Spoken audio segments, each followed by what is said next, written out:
Hello, welcome back to Isan Impact. Isa Antur, make impact.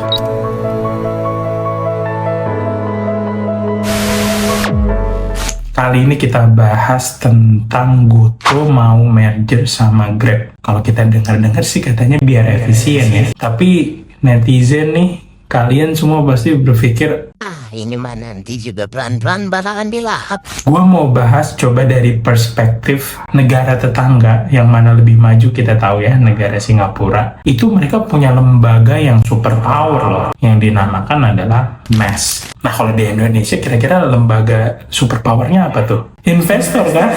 Sebelum kita bahas tentang MES, kalian pasti udah tahu banget kan kalau Grab sama Goto tuh bakalan mau merger katanya. Ini desas-desusnya lagi kenceng banget akhir-akhir ini. Bahkan sampai katanya ada demo-demo yang sangat besar ya dari para ojek online untuk membahas tentang pembagian sebenarnya dan transparansi. Tapi menurut kalian gimana nih?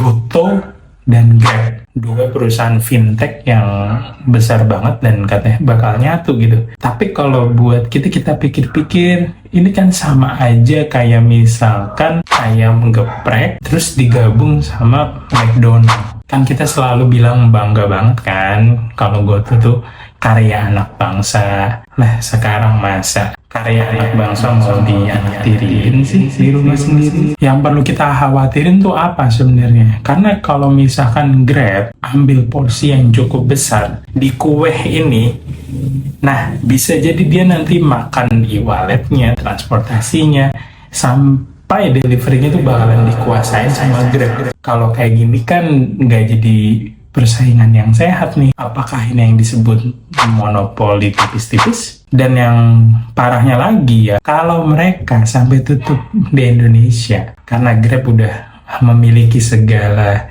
saham di Goto dan mereka sewaktu-waktu untuk cabut, hilang dong pajak yang dibayar. Dan kalau sampai diakuisisi Grab terus mereka cabut dari Indonesia, apa kabar pajak? Dan apa kabar nih Cewek-cewek kalian yang biasa kalian traktir di GoFood, nanti namanya jadi apa ini kan?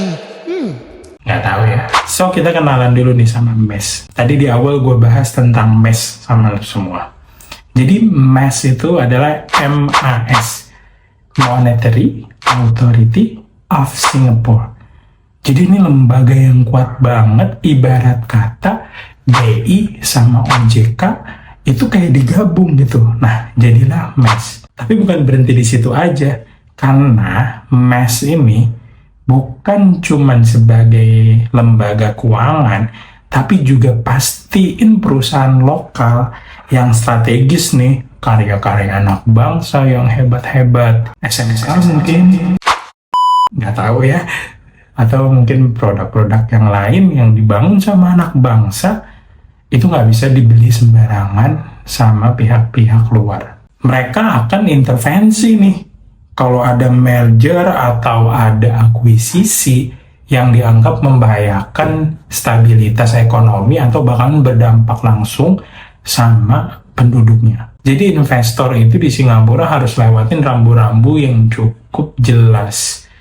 Lah kalau di Indonesia terabas aja mungkin gitu kali.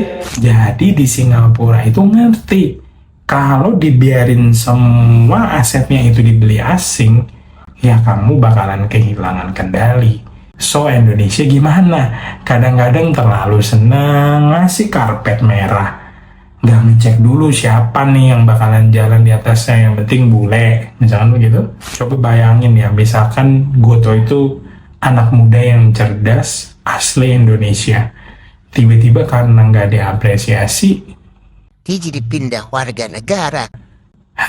jadi sebenarnya apa sih yang bisa kita pelajarin di sini ya? Bisnis yang strategis, yang berasal dari lokal, itu tuh harus ada regulasi yang melindungi, bukan cuma membanggakan doang nih, digaung-gaungkan, wah ini karya anak bangsa, ini karya anak bangsa, SMK karya anak bangsa, Goto karya anak bangsa.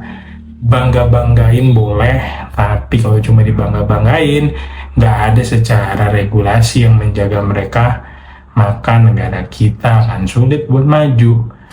Jadi menurut lo gimana kalau di Indonesia juga ada MES? Apakah sulit untuk buat regulasi seperti tersebut? Harus kejadian dulu nih Gotoh kejual nanti baru ada regulasinya.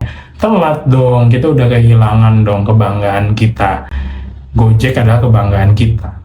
Jadi kalau negara lain itu bisa jaga ekonomi mereka, masa kita cuma bisa bilang, ya mau gimana di Indonesia? So please jangan menyerah.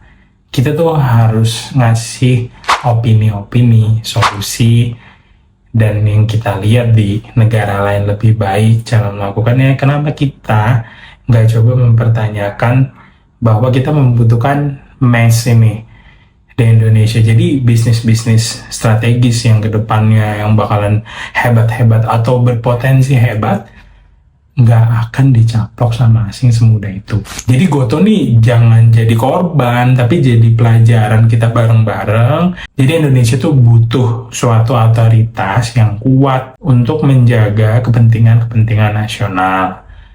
Karena kalau kita diem aja nih, nanti semua aplikasi di HP kita bukan buatan Indonesia lagi.